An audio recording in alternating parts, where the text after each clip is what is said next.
काम करो। तुम्हें ऐसा काम करना चाहिए कि तुम्हारा पैसा तुम्हारे लिए काम करे।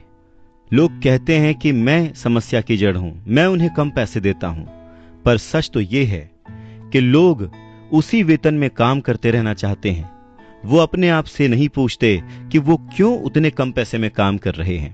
पर अगर वो लोग या तुम इसी तरीके से सोचते रहे कि समस्या की जड़ मैं हूं, तो जिंदगी भर न वो लोग कुछ सीख पाएंगे न तुम कुछ सीख पाओगे।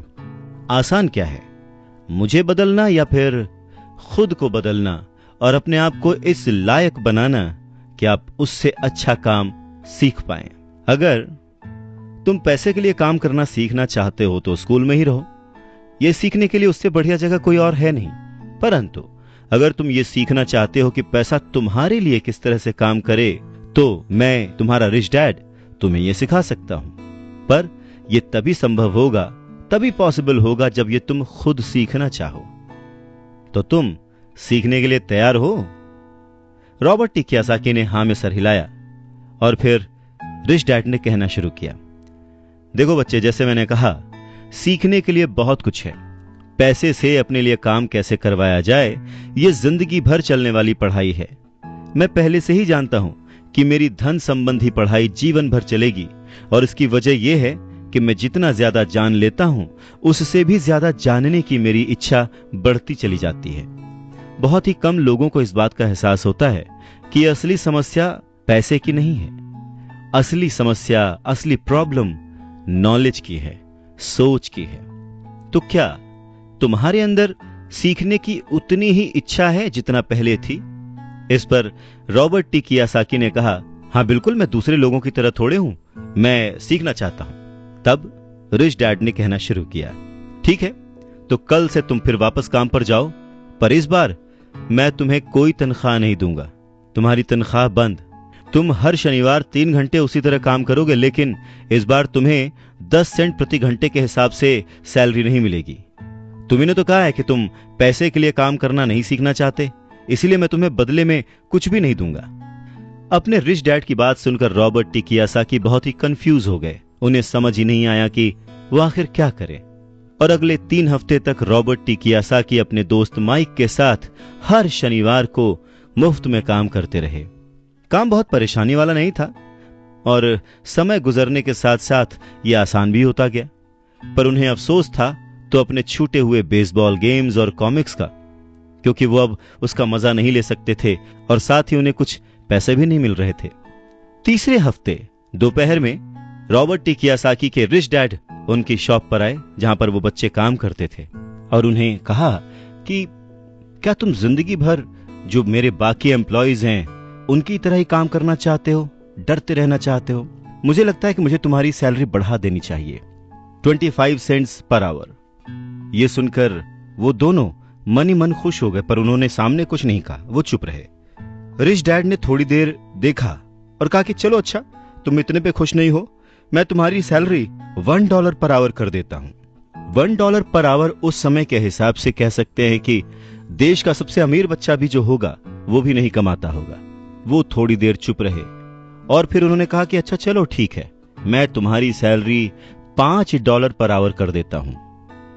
यह सैलरी सुनकर उनका मन बार बार कह रहा था कि मान लो, इससे क्या नहीं खरीदा जा सकता, ढेर सारी कॉमिक्स, ढेर सारी साइकिल्स वगैरह वगैरह। पर वो चुप रहे। उन बच्चों को चुप देख उनके रिच डैड ने कहा, मुझे अच्छा लगा कि तुम लोगों ने लालच नहीं किया, जल्दबाजी नहीं दिखाई, और मैं ये देख सकता हूं कि तुम अगर इसी तरह मन लगाकर सीखते रहे तो फ्यूचर में पैसे से जुड़ी किसी भी बात के लिए तुम जल्दबाजी में डिसीजन नहीं लोगे।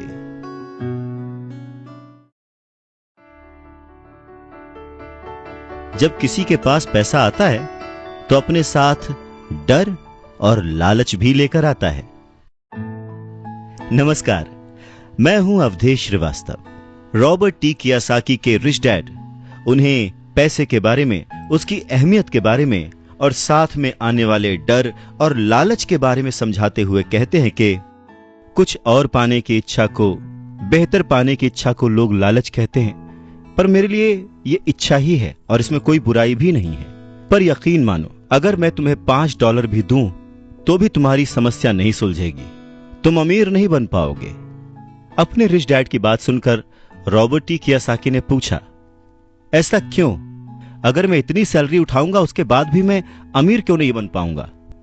तब रिच डैड ने कहा, क्योंकि अमीरी मन से होती है, सोच से होती है, पैसे से नहीं। पैसा आज है, कल जा भी सकता है, पर जो इंसान सोच से अमीर है, जो ये जानता है कि पैसे को कैसे संभाला जाए, पैसे को कैसे कमाया जाए, पैसे को कैसे बनाया जाए, वो कभी भी गरीब नहीं हो सकता। इस पर रॉबर्ट टी कियोसाकी ने पूछा, तो क्या हमें पैसे से दूर रहना चाहिए, उसके पीछे भागना नहीं चाहिए? इस पर रिच डैड ने जवाब दिया, देखो, पैसे से दूर रहना भी उतना ही बड़ा पागलपन है जितना कि उसके पीछे भागना। मुसीबत की घड़ी में या पैसे न होने की घड़ी में, गरीबी की हालत में ज्यादातर लोग ये नहीं जानते कि वो अपने दिमाग से सोचते हैं या अपने दिल से।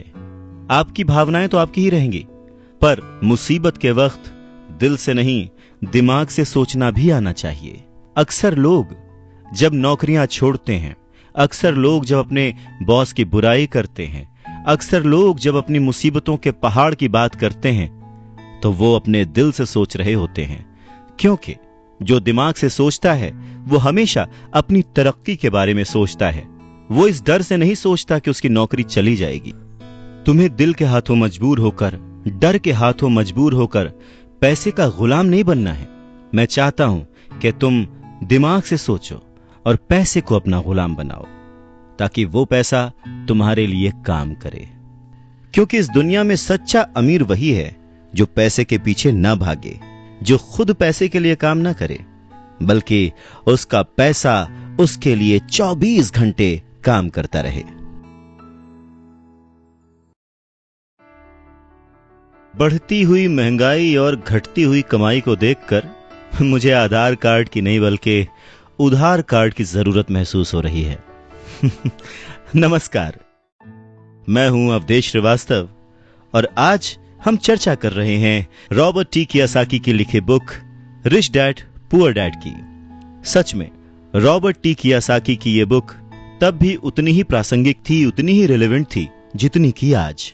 महंगाई हमेशा बढ़ती आई है, चीजें महंगी होती आई हैं, दाम बढ़ते आए हैं। उसके पीछे का कारण, उसके पीछे की सोच क्या है और ये महंगाई है क्या, कैसे बढ़ती है, इसके बारे में रॉबर्ट टी कियोसाकी के रिच डैड बहुत अच्छे से समझाते हैं।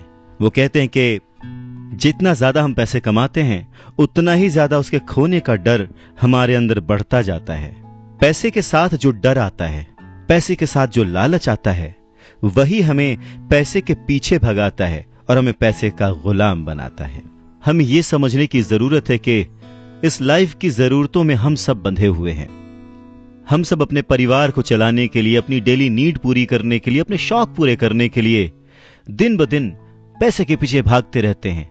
धीरे धीरे ज्यादा पैसा कमाने की इच्छा करते रहते हैं। पैसा कमाना गलत नहीं है, पर पैसे कमाने के पीछे की नीयत, उसका सही होना जरूरी है। और वो नीयत ही है जो इस समाज में महंगाई बढ़ाती है, और वो नीयत ही है जो इस समाज में डिसबैलेंस पैदा करती है। एक छोटे से एग्जाम्पल से इस बात को समझा जा सकता है कि एक डॉक्टर जो अपने परिवार को ज्यादा खुशी देना चाहता है, अपनी फीस बढ़ा देता है। उसकी फीस बढ़ने की वजह से सारी मेडिकल फैसिलिटीज, स्वास्थ्य सुविधाएं सब महंगी हो जाती हैं। अब इससे गरीब लोगों को सबसे ज्यादा नुकसान पहुंचता है। इसलिए गरीब लोगों का स्वास्थ्य अमीर लोगों से ज्यादा बुरा होने लगता है।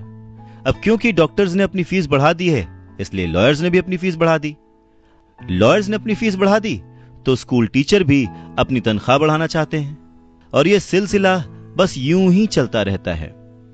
जल्द ही अमीर और गरीब होता जाता है, और इतना बड़ा अंतर दोनों के बीच आ जाता है कि सोशल डिसबैलेंस पैदा हो जाता है। रिच डैड की बात सुनकर रॉबर्ट टी कियोसाकी ने उनसे पूछा, डैड, क्या कीमतें बढ़नी नहीं चाहिए? इस पर रिच डैड ने जवाब दिया, अच्छी तरह से चल रही सरकार और एक शिक्षित समाज में तो नहीं बढ़नी चाहिए। कीमतें दरअसल कम होनी चाहिए। जाहिर है कि ऐसा केवल सिद्धांतों में ही होता है, आइडियली ऐसा होना चाहिए, पर प्रैक्टिकली ऐसा नहीं होता। कीमतें अज्ञान से पैदा हुए लालच और डर के कारण होती हैं, जैसा कि मैंने तुम्हें बताया।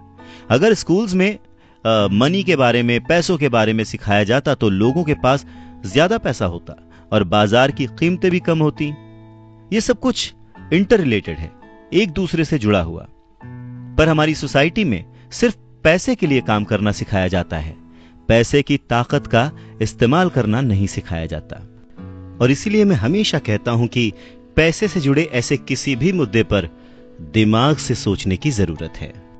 इसके आगे रॉबर्ट टी कियोसाकी अपने डैड से पूछते हैं, डैड बहुत देर से आप कह रहे हैं कि दिल से मत सोचो, दिमाग से सोचो, आखिर दिल से सोचने और दिमाग से सोचने में फर्क क्या है?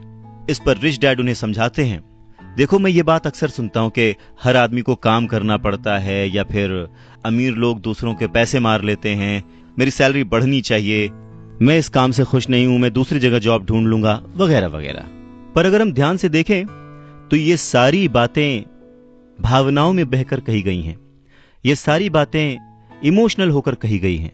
और अक्सर भावनाओं में बहकर हम जो भी डिसीजन लेते हैं वो सिर्फ हमें नुकसान पहुंचाता है। तो बात को समझो, जब भी कोई डिसीजन लो दिमाग से लो, जल्दबाजी मत करो, हाँ पर जल्दी करो। बस इसी तरह से मन लगाकर काम करते रहो, तुम्हारा जो दिमाग है वो तुम्हें जल्द से जल्द कुछ ना कुछ ऐसे सही तरीके बता ही देगा जिससे तुम ज्यादा कमा पाओगे, ऐसी चीजें देख पाओगे जो दूसरे लोग नहीं देख पाते। मौका उनकी नाक के नीचे होता है, अवसर उनके पास होता है, सामने होता है, पर वो उसे पहचान नहीं पाते। पर अगर तुम दिमाग से काम लोगे तो तुम उन्हें पहचान पाओगे, उन मौकों का फायदा उठा पाओगे और जिंदगी में आगे बढ़ पाओगे।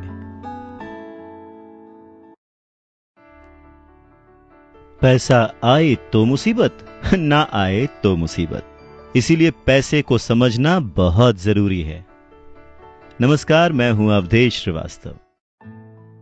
रॉबर्ट टी कियोसाकी कहते हैं कि वो और उनका दोस्त माइक अब बड़े हो चुके थे और माइक ने अपने डैडी का बहुत बड़ा सा कारोबार संभाल लिया था और बहुत सक्सेसफुल भी था। और अब माइक अपने बेटे को ठीक वैसे ही सिखा रहा था जैसे कि उसके डैड ने, यानी कि रॉबर्ट टी कियोसाकी के रिच डैड ने उन दोनों को सिखाया था। रॉबर्ट टी कियोसाकी कहते हैं कि जब वो 47 साल के हुए तो उन्होंने डिसाइड किया कि अब उन्हें रिटायर हो जाना चाहिए। रिटायरमेंट का यह मतलब नहीं होता कि काम नहीं किया जाएगा या आगे काम नहीं करना चाहते वगैरह वगैरह। रिटायरमेंट का मतलब यह होता है कि अब आप इस लायक हो गए हैं कि आपका पैसा आपके लिए काम करे। रिटायरमेंट का सही मतलब यही है कि आपने पूरी जिंदगी जो मेहनत करके, जो स्ट्रैटेजीज बना के, सही जगह निवेश करके पैसा लगाया था, अब आपकी वो एज आ चुकी है कि अब आप उस पैसे को एंजॉय करें, क्योंकि आपका पैसा अब आपके लिए काम करना शुरू कर चुका है। कुछ लोग पूरी जिंदगी काम करते रहते हैं, रिटायर नहीं हो पाते। पूरी जिंदगी काम करना गलत नहीं है, पर यह डिफरेंस समझना बहुत जरूरी है कि पैसे की जरूरत की वजह से पूरी जिंदगी काम कर रहे हैं, उसका गुलाम बन के काम कर रहे हैं, या फिर उसका मालिक बन के और अपने काम को एंजॉय करके पूरी जिंदगी काम कर रहे हैं। रिटायरमेंट को दूसरे शब्दों में चिंताओं से आजादी भी कह सकते हैं। इसका मतलब यह है, पैसा अगर सही तरह से खर्च किया जाए, पैसे को अगर सही तरह से मैनेज किया जाए तो वो अपने आप बढ़ता रहता है। ये ठीक एक पेड़ लगाने की तरह है कि आप सालों तक इसे पानी देते हैं। जब आप अपने बिजनेस में होते हैं, अपनी जॉब में होते हैं और कभी भी इसमें कोताही नहीं करते, जब भी उस पेड़ को जरूरत होती है आप उसकी सेवा करते हैं, और फिर जब वो पेड़ बड़ा हो जाता है, जमीन की गहराइयों में उसकी जड़ें पहुंच जाती हैं, फिर वो अपने आप आपको छाया और फल देता है और फिर आपको उसके लिए काम करने की जरूरत नहीं पड़ती। पैसा भी कुछ कुछ उस पेड़ की ही तरह है। अगर इस बात को एक दूसरे एग्जाम्पल से समझें तो हमें जैसा गोल बनाना है उसके लिए हमें प्रिपरेशन भी वैसी ही करनी पड़ेगी। अगर बहुत ऊंची बिल्डिंग बनानी है तो हमें उसकी नींव बहुत गहरी खोदनी पड़ेगी, और अगर हमें सिर्फ छोटा सा घर बनाना है तो उसकी नींव छोटी होगी। पर प्रॉब्लम यही होती है, हम छोटी सी नींव खोदकर बहुत बड़ी सी बिल्डिंग बनाने की कोशिश करते हैं जो कि बाद में ढह जाती है। तो जरूरी क्या है? पैसे को समझना, पैसे को संभालना।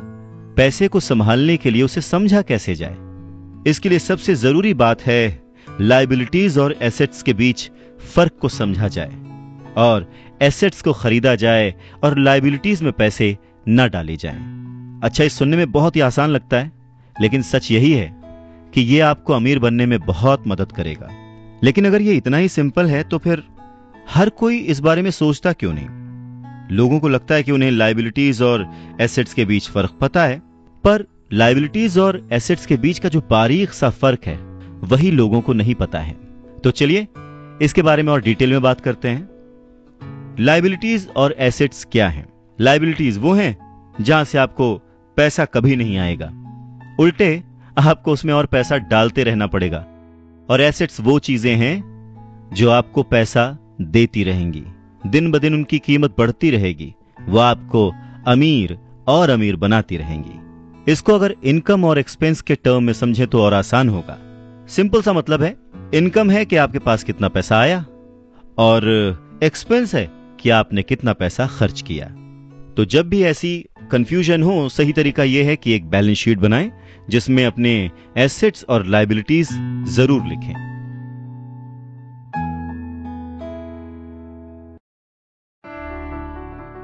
एक रुपया मांगता था 2 रुपए थमा देते थे। 1 रुपया मांगता था 2 रुपए थमा देते थे। कुछ इस तरह से पापा मुझे अमीर बना दिया करते थे। नमस्कार, मैं हूं अवधेश श्रीवास्तव। कहते हैं कि सोच अगर सही दिशा में हो तो मंजिल बड़ी आसानी से मिल जाती है। इंसान की जरूरतों को पूरा करने के लिए पैसे की आज कितनी जरूरत है, ये बात हम में से किसी से भी छिपी हुई नहीं है। हम सब दिन रात मेहनत करते हैं, सोचते हैं कि हम अमीर बन जाएं, पर क्या वो सोच हमारे अंदर है? हम छोटे थे तो 1 रुपए 2 रुपए में भी खुश हो जाते थे, पर आज ना जाने कितने पैसे कमाने के बाद भी हम खुश नहीं हो पाते। गरीबी ही महसूस होती है, हमेशा कमी लगी रहती है। तो कारण क्या है? फर्क क्या है? फर्क सिर्फ सोच का है, जिसके बारे में रॉबर्ट टी कियोसाकी कहते हैं कि अमीर लोगों के पास ज्यादा पैसा इसलिए होता है क्योंकि वो प्रिंसिपल पर यकीन करते हैं। वहीं दूसरी तरफ गरीब लोग प्रिंसिपल को ठीक से समझ नहीं पाते। इसीलिए इस बात पर जोर दिया जाता है कि केवल लिटरेट होना काफी नहीं है, फाइनेंशियली लिटरेट होना जरूरी है। सिर्फ नंबर से कुछ नहीं होता, मार्क्स से कुछ नहीं होता। फर्क तो तब पड़ता है जब आप अपनी सक्सेस स्टोरी खुद लिखें। अधिकतर फैमिलीज में देखा गया है कि जो मेहनती होता है उसके पास पैसा भी ज्यादा होता है, मगर उसका फायदा क्या जब सारा पैसा लायबिलिटीज में खर्च हो जाए? वैसे ये बहुत ही इंटरेस्टिंग एक्सरसाइज है, करके देखनी चाहिए। लायबिलिटीज वर्सेस एसेट्स, ये चार्ट बनाकर जब आप देखेंगे तो पाएंगे कि आपका खर्च करने का पैटर्न कैसा है, तरीका सही है या गलत। और तब आप ये भी नोटिस कर पाएंगे कि आपका ज्यादा खर्च किस तरफ हो रहा है, लायबिलिटीज की तरफ या एसेट्स की तरफ, और आपको अपने खर्च पर कितना कंट्रोल करने की जरूरत है। तो इस पूरी बात को अगर आसान शब्दों में समझा जाए तो वो ये कि अपना पैसा कैसे खर्चें, बस यही मुद्दे की बात है और कुछ नहीं।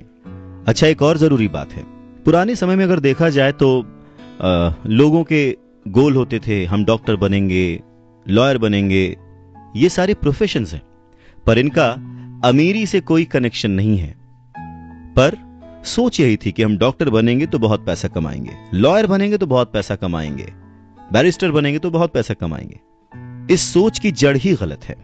पुराने जमाने के कई लोग आज डॉक्टर, इंजीनियर या जो कुछ भी वो बनना चाहते थे बन चुके हैं, पर आज भी वो पैसे के लिए स्ट्रगल कर रहे हैं। क्यों? क्योंकि वो उनकी नींव ही अलग थी। आज दौर बदल चुका है, बच्चे एथलीट बनना चाहते हैं, स्पोर्ट्स पर्सन बनना चाहते हैं, स्टार बनना चाहते हैं, क्योंकि उन्हें पता है कि सिर्फ अच्छी पढ़ाई और अच्छे ग्रेड्स के भरोसे बैठकर वो अपने करियर में सक्सेस नहीं पा सकते। आज वक्त बदल चुका है। आज के जमाने में सभी वर्किंग हैं, हस्बैंड वाइफ वर्किंग हैं, दोनों कमाते हैं और सोचते हैं कि हम दोनों मिलकर ज्यादा पैसे कमाएंगे और हम ज्यादा अमीर हो जाएंगे। और सबका ध्यान सिर्फ अपने अपने करियर पे ही होता है। कमाई बढ़ने लगती है, पर जाहिर है कि उसी के साथ साथ खर्चे भी बढ़ने लगते हैं। कहने का मतलब ये कि बिना फाइनेंशियली लिटरेट हुए आप कितने भी पैसे कमा लें, वो खर्च हो जाएंगे, वो आपकी लायबिलिटीज में चले जाएंगे, और ये एक ऐसा चक्कर है जो फिर चलता ही रहता है। और उसके बाद सभी ये सोचते हैं कि इस मुसीबत से बाहर कैसे निकला जाए। दरअसल लोगों को लगता है कि ज्यादा पैसे कमाने से आदमी अमीर हो जाता है, पर रॉबर्ट टी कियोसाकी कहते हैं कि अमीरी एक सोच है। अमीरी अपने पैसे को सही जगह खर्च करने की समझ है। अमीरी पैसे के पीछे ना भागने की सोच है। अमीरी रिटायरमेंट लेते समय ना डरने की सोच है।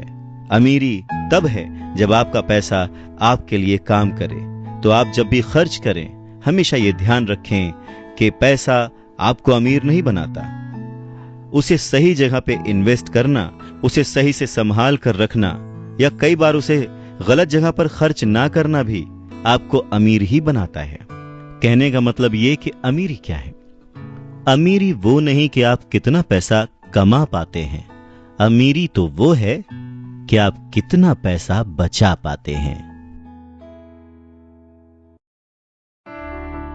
आप ठहर जाएंगे तो चलेगा, आपकी सोच नहीं ठहरनी चाहिए, क्योंकि अगर सोच ठहर गई तो जिंदगी बिना किसी सोच के गुजर जाएगी।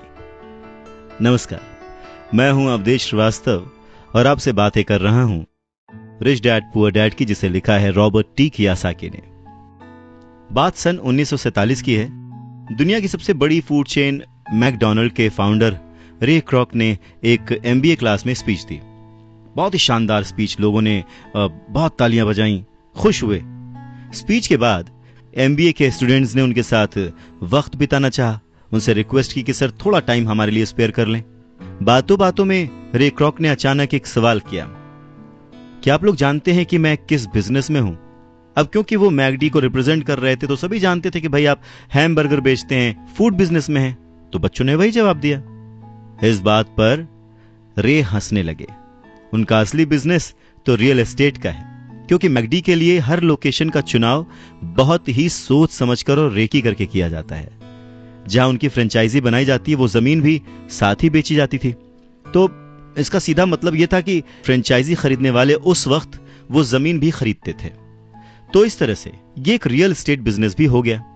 और ठीक यही सबक रॉबर्ट टी कियोसाकी के रिच डैड ने उन्हें सिखाया कि अक्सर लोग खुद के लिए छोड़कर बाकी सब के लिए काम करते हैं। वो टैक्स पे करके गवर्नमेंट के लिए काम करते हैं, उस कंपनी के लिए काम करते हैं जहां वो नौकरी करते हैं, बैंक का मॉर्गेज देकर उसके लिए काम करते हैं। और ये सब इसलिए क्योंकि हमारा एजुकेशन सिस्टम ही ऐसा है। स्कूल हमें एम्प्लॉय बनना सिखाता है, एम्प्लॉयर नहीं। जो आप पढ़ते हैं बस वही आप बनते हैं, इसलिए हमेशा सही पढ़ें। अगर आपने साइंस पढ़ी तो डॉक्टर बनेंगे, मैथमेटिक्स पढ़ी तो इंजीनियर बनेंगे, मतलब आपने जो पढ़ा वही आप बने। अब मुसीबत यह है कि इससे छात्रों का कोई भला नहीं हो पाता, क्योंकि वो नौकरी और बिजनेस के बीच के फर्क में उलझ कर रह जाते हैं। जब कोई पूछता है कि आपका बिजनेस क्या है, तो आपको यह नहीं बोलना चाहिए कि मैं तो एक डॉक्टर हूं या एक बैंकर हूं, क्योंकि वो आपका प्रोफेशन है, बिजनेस नहीं। वो प्रोफेशन है जिससे आप लोगों की सेवा करते हैं, वो प्रोफेशन है जिससे आप अपना घर चलाते हैं। अमीर बनने के लिए प्रोफेशन नहीं, बिजनेस की जरूरत है। कहने का मतलब है कि आप जो कुछ भी करते हैं उसे अपना बिजनेस बनाइए, नौकरी नहीं। अपनी सारी उम्र दूसरों के लिए काम करके उन्हें अमीर करने में बर्बाद ना करें, बल्कि खुद की जिंदगी को खुशहाल करने के लिए खुद काम करें।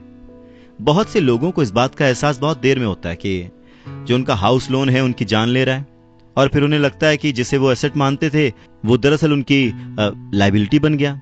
जैसे उन्होंने कार ली तो उससे जुड़े तमाम खर्चे उनकी लायबिलिटीज बन गए। उन्हें पूरा करने के लिए नौकरी जरूरी है, और अगर कभी वो सेफ जॉब उनके हाथों से निकल गई तो फिर उनकी मुसीबतें शुरू। इसीलिए हमें अपने सेविंग्स पर, अपनी बचत पर, अपने एसेट्स पर इतना ज्यादा ध्यान देना चाहिए। हम कितना कमा रहे हैं उससे ज्यादा हम कितना सेव कर रहे हैं उस पर ध्यान देना चाहिए। और फाइनेंशियली सिक्योर होने का यही एक सिंपल तरीका है। आप कितने अमीर हैं ये जानने का सही तरीका नेटवर्थ इसलिए नहीं है क्योंकि जब भी आप अपने एसेट्स बेचते हैं तो उन पर भी टैक्स लगता है। आपको उतना पैसा नहीं मिलता जितना कि आप सोचते हैं। तो आपकी बैलेंस शीट के हिसाब से आपको जितना भी पैसा मिलेगा उस पर भी आपको टैक्स देना पड़ेगा। अब इसका मतलब क्या हुआ कि क्या सब कुछ छोड़ दें, जो कर रहे हैं वो सब छोड़ दें, नौकरी ना करें? नहीं, रॉबर्ट टी कियोसाकी ये बिल्कुल नहीं कहते कि जो कुछ आप कर रहे हैं उसे छोड़ दें, जो नौकरी कर रहे हैं उसे छोड़ दें। अपनी नौकरी करते रहिए, पर साथ ही एसेट्स भी जमा करते रहिए। और एसेट्स से उनका मतलब है सही और असली मायने में एसेट्स। वो ये नहीं कहते कि आप कोई कार खरीद लीजिए, क्योंकि कार एसेट नहीं है, क्योंकि जैसे ही आप उसे सड़क पर उतारेंगे उसका रेट घट जाएगा, उसकी कीमत घट जाएगी। जितना हो सके खर्चे में कटौती करिए और लायबिलिटीज को घटाइए। तो बड़ा सवाल यह आता है कि किस तरह के एसेट्स खरीदे जाने चाहिए। कुछ एग्जाम्पल्स इस तरह से समझे जा सकते हैं कि ऐसा कोई बिजनेस करें जहां आपकी मौजूदगी जरूरी ना हो। मतलब अगर आप वहां पे ना भी रहें तो आपका काम चलता रहे, दूसरे लोग आपके लिए काम करते रहें और बस वही आपका बिजनेस है। दूसरा आप कह सकते हैं कि रियल एस्टेट में पैसे लगा सकते हैं, आप लैंड खरीद सकते हैं, स्टॉक और बॉन्ड खरीद सकते हैं। आजकल बहुत सारी पॉलिसीज आ गई हैं, उन्हें समझें और फिर उसमें इन्वेस्ट करें। जब एसेट्स खरीदें तो अपनी पसंद की चीजों पर पैसा लगाएं, क्योंकि आपका मन होगा तभी आप उसमें ध्यान दे पाएंगे। अगर उसमें आपकी रुचि नहीं होगी ना, तो आप उसे बेहतर समझ नहीं पाएंगे। रॉबर्ट टी कियासाकी को रियल एस्टेट और स्टॉक्स में रुचि थी, खासकर छोटी कंपनियों में इन्वेस्ट करने की। तो उन्होंने अपने रिच डैड की सलाह पर अपनी नौकरी कभी नहीं छोड़ी। वो जॉब करते रहे, साथ ही अपने एसेट कॉलम को बड़ा और मजबूत बनाते रहे। उन्होंने अपना कमाया हुआ एक एक पैसा बेकार खर्च नहीं किया, उसे सेव किया। वो हमेशा ये मानकर चलते रहे कि इस पैसे की उन्हें जरूरत नहीं है, वो उसके मालिक हैं, गुलाम नहीं है। अगर आपको लगता है कि आप लग्जूरियस लाइफ जीना चाहते हैं, लग्जरी खरीदना चाहते हैं, शौक से खरीदिए, कोई बड़ी बात नहीं है। पर जैसे ही आपको ये विचार आए, ये भी जरूर सोचिए कि अमीर और गरीब में बस यही फर्क है। जहां पर मिडिल क्लास आदमी या गरीब आदमी पैसा आते ही पहले लग्जरी में खर्च करता है, वहीं अमीर आदमी उसे सबसे बाद में खरीदता है। तो यही सीक्रेट है अमीरों के और अमीर होने का और गरीबों की बढ़ती गरीबी का।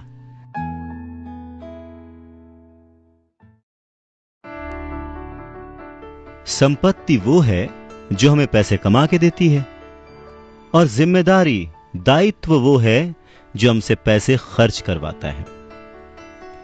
नमस्कार, मैं हूं अवधेश श्रीवास्तव, बातें रिच डैड पुअर डैड से। रॉबर्ट टी कियासाकी कहते हैं कि उनके रिच डैड हमेशा चीजों को सिंपल तरीके से समझने और समझाने में विश्वास रखते थे। उन्होंने बच्चों से कहा कि अकाउंटिंग में अंक यानी नंबर इंपॉर्टेंट नहीं है, इंपॉर्टेंट तो वो बात है जो वो नंबर्स, वो अंक बता रहे हैं। ये ठीक लेटर्स की तरह है या शब्दों की तरह है। जैसे शब्द या वर्ड्स इंपॉर्टेंट नहीं होते, इंपॉर्टेंट वो बात होती है जो वो शब्द कह रहे हैं, जो वो शब्द बताना चाहते हैं। कई लोग पढ़ते हैं परंतु बहुत ज्यादा समझ नहीं पाते। अब ये रीडिंग की एक प्रॉब्लम हो सकती है। जैसे एक छोटा सा एग्जांपल लें कि अगर आपके घर में कभी मोबाइल आया हो या वीसीआर आया हो और उसके साथ एक इंस्ट्रक्शन बुक भी आती है, कभी आपने उस इंस्ट्रक्शन बुक को पढ़ा है? मैं ये गारंटी दे सकता हूं कि बहुत सारे लोगों को उसे पढ़ने के बाद भी कुछ समझ नहीं आएगा और ऐसा लगेगा कि वो दुनिया का सबसे मुश्किल काम है। ठीक वैसे ही अंकों के साथ है। अगर आप अमीर बनना चाहते हैं तो आपको अंकों को पढ़ना और उन्हें समझना आना चाहिए। रॉबर्ट टी कियासाकी कहते हैं कि अपने रिच डैड से ये बात उन्होंने हजारों बार सुनी थी और ये भी सुना कि अमीर लोग संपत्ति इकट्ठा करते हैं, जबकि गरीब और मध्य वर्गीय यानी मिडिल क्लास लोग दायित्व इकट्ठा करते हैं। तो सवाल यह आता है कि जब कोई नौकरी कर रहा है, अच्छी सैलरी उठा रहा है, फिर भी उसके पास पैसे की तंगी क्यों होती है? रॉबर्ट टी कियासाकी के रिच डैड कहते हैं कि पैसे की तंगी की असली वजह होती है कि लोग संपत्ति और दायित्व के बीच अंतर नहीं कर पाते। तो वास्तव में अगर आपको अमीर बनना है तो आपको सिर्फ इतना ही जानने की जरूरत है और आप जिंदगी भर संपत्ति खरीदते रहिए। बस इनके बीच के फर्क को न जानने के कारण बहुत सारे लोग जिंदगी भर पैसे की कमी से परेशान रहते हैं। पैसों के लिए आदमी इसलिए परेशान होता रहता है क्योंकि वो ना तो शब्दों को समझ पाता है, ना ही अंकों को। जिन लोगों के सामने पैसे की मुश्किलें आ रही हैं, उन्हें यह समझ लेना चाहिए कि शब्दों या अंकों में ऐसा कुछ है जिसे वो पढ़ नहीं पा रहे हैं। कोई चीज ठीक से उनकी समझ में नहीं आ रही है। अमीर लोग इसीलिए अमीर होते जाते हैं क्योंकि इस मामले में वो पैसे की तंगी से परेशान लोगों से ज्यादा समझदार होते हैं। तो अगर आप भी अमीर बनना चाहते हैं और अपनी दौलत को बनाए रखना चाहते हैं तो पैसे की साक्षरता और समझदारी बहुत जरूरी है, शब्दों में भी और अंकों में भी।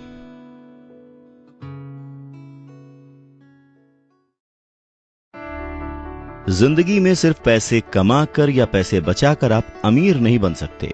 अमीर बनने के लिए आपको अपने अंदर बहुत कुछ बदलना पड़ेगा। नमस्कार, मैं हूं अवधेश श्रीवास्तव। अगर कोई लॉटरी में पैसे जीत जाए और उसे वो अपने साथ रख ले, बचा ले, तो क्या वो आपकी निगाह में अमीर है? नहीं, क्योंकि वो पैसा आज नहीं तो कल उसके साथ नहीं रहेगा। अमीरी एक सोच है, एक जीवन शैली है, एक नजरिया है, और आपको हमेशा अमीर बने रहने के लिए अमीरों की तरह ही सोचना पड़ेगा, खुद को इंप्रूव करना पड़ेगा। और इसी बात को रॉबर्ट टी कियोसाकी के रिच डैड एक कहानी के माध्यम से उन्हें समझाते हैं। वो कहते हैं कि जापानी लोग 3 ताकतों को मानते थे: तलवार की ताकत, रत्नों की ताकत और दर्पण की ताकत। तलवार हथियारों की ताकत का प्रतीक थी। अमेरिका ने हथियारों पर खरबों डॉलर खर्च कर दिए और इसी कारण वो आज विश्व में सबसे ताकतवर देश है। दूसरी ताकत रत्न यानी के पैसे की ताकत का प्रतीक। इस कहावत में कुछ तो सच्चाई होगी। ये स्वर्णिम नियम याद रखो, जिसके पास स्वर्ण है वही नियम बनाता है। तीसरा, दर्पण, शीशा, आत्मज्ञान का प्रतीक है।